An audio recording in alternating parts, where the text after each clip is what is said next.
Forget the 5-day work week. Australia's bosses have given up on trying to get their staff back in the office full time. They seem to be accepting 3 days in person as the new normal.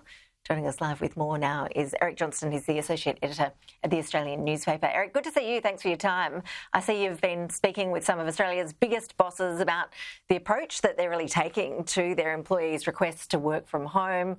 What's the trend? Yeah, that's right, Ash, and you certainly hit the nail on the head. So 3 days is now the new 5-day week.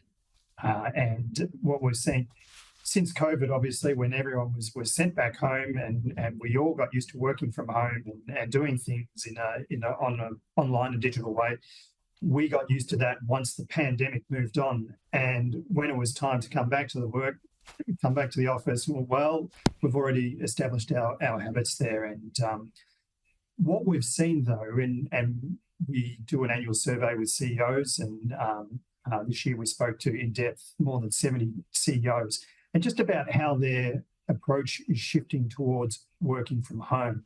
So Australian companies, like companies around the world, have accepted working from home is here to stay in some form or another. But bosses do want to see staff back in the office more often. This is important, they say. All the evidence points to productivity. It builds teamwork. It's good for culture. And most importantly, for younger staff, it really helps for career development. So with that, where bosses have been settling on over the past year is getting staff and putting some sort of structure about the return to the office. And that's where settling on the 3-day has turned into a nice compromise. Yeah, and it is a compromise, isn't it? Because I guess when it comes down to it, CEOs really need to offer that flexibility in order to recruit good talent, because as you point out, people are getting pretty used to this scenario. So bosses may not be thrilled about it, but they're just having to accept it, right? Yeah, and that's right. It is the bigger issue around it is the war for talent. So the reality is we have a really, really tight jobs market at the moment. And surprisingly, that's stayed, even though that interest rates have been increasing and are really high, at more than decade-long highs. So the job market has remained tight, and bosses are losing that arm wrestle, so to speak, about that.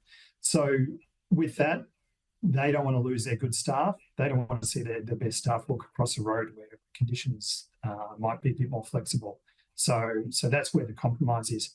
It's interesting, though, some of the feedback we've had from companies. So, for example, ANZ, big bank, lots of Australian employees, they're saying, okay, 50% of all your work time is going to be in the office. So it's not prescriptive about a week. So you might be able to do 1 week on, 1 week off, and so on. Commonwealth Bank, however, has gone a little bit tighter. They're saying 50% of your time per month. So you can start seeing that. One company, Insignia Financial, which owns the MLC, they're talking about 40% of workers' time per week. So I'm not sure if that's really 3 or 2 days, but anyway, I'm sure that they've settled on that. And so, Eric, more broadly, how are those CEOs feeling generally about the economy in 2024? Did you sense much optimism out there about the year ahead? Yeah, it really, and the word that kept repeating itself was resilience, and that's resilience of the Australian economy as we leave what has been a pretty torrid 2023 and enter into 2024. So where we are at the moment, we see that interest rates are either at their peak or very much, if there is one more rate rise, that'll happen early next year. Many are divided. Some say, look, that's it for rate rises. Others are forecasting potentially another rate rise early next year. But within that, what's more important for them is the fact that the rate outlook, so the outlook for interest rates, is actually stabilising. It's stabilising. And also what we're seeing overseas now, we're seeing a lot more talk in the United States about the interest rates potentially coming down early next year.